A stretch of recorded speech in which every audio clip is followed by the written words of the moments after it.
ഞങ്ങൾക്കറിയാം. ഞാൻ പറയാം സാർ. പുന്നേക്കാടിന്റെ കമ്പനിയിലെ സ്റ്റാഫായിരുന്നു കല്യാണത്തിന് മുമ്പ് എൻ്റെ ഭാര്യ. പുന്നേക്കാടനുമായിട്ടുള്ള അവിഹിത ബന്ധത്തിൽ അവൾ ഗർഭിണിയായപ്പോൾ ജോലിയൊന്നുമില്ലാതെ നടന്നിരുന്ന എന്നെ കൊണ്ട് അവളെ വിവാഹം കഴിപ്പിച്ചു. ശ്രീദേവിക്ക് പുന്നക്കാടനാണ് അവളുടെ അച്ഛനെന്നുള്ള കാര്യം അറിയാമായിരുന്നു.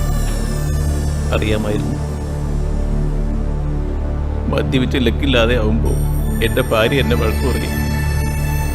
അപ്പോൾ ഞാനത് വിളിച്ചു പറയും. ചെറുപ്പം മുതലേ ശ്രീദേവി കേട്ടു വളർന്നത് അതാ.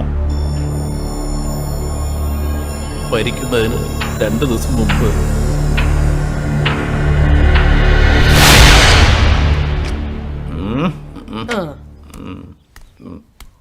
നിങ്ങളുടെ ഒടുക്കത്തെ കുടി ഒന്ന് നിർത്തിക്കൂടെ മനുഷ്യ?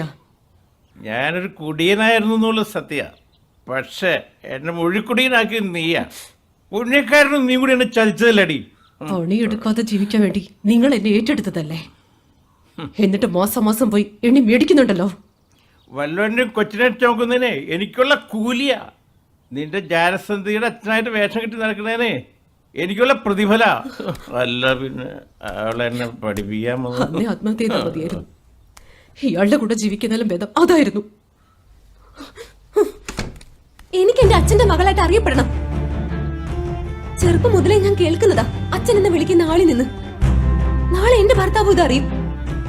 അതിനു മുന്നേ ഇതിനൊരു തീരുമാനം ഉണ്ടാവണം. ഒരതുമില്ല. ഒരു ജാരസന്തതിയെ ജീവിക്കുന്നതിന്റെ വിഷമം അമ്മയ്ക്കറിയാലോ.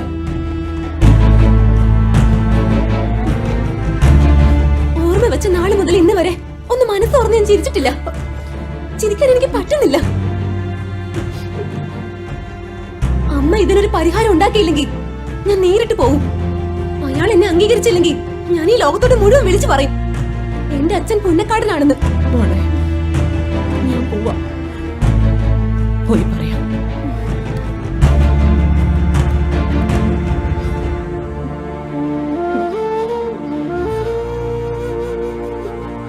പിറ്റേ ദിവസം തന്നെ അവളുടെ അമ്മ പുന്നേക്കാടിനെ പോയി കണ്ടിരുന്നു.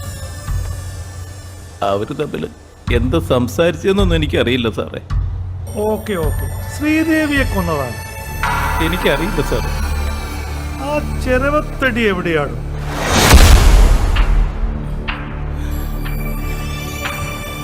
കൊന്നത് നിങ്ങളാണെന്ന് ഞങ്ങൾക്കറിയാം.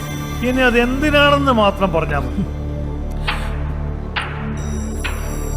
എനിക്കൊന്നും അറിയില്ല സാറേ. സത്യം പറയുന്നതാ നിങ്ങൾക്ക് നല്ലത്. ഞങ്ങളെ കൊണ്ട് 3-ാം മുറ പ്രയോഗിപ്പിക്കരുത് കേട്ടോടാ. പറഞ്ഞില്ലെങ്കിൽ ഞങ്ങൾ പറയിപ്പിക്കും. മര്യാദക്ക് പറയുന്നതാ നിനക്ക് നല്ലത്. പറയാം, ഞാനെല്ലാം പറയാം.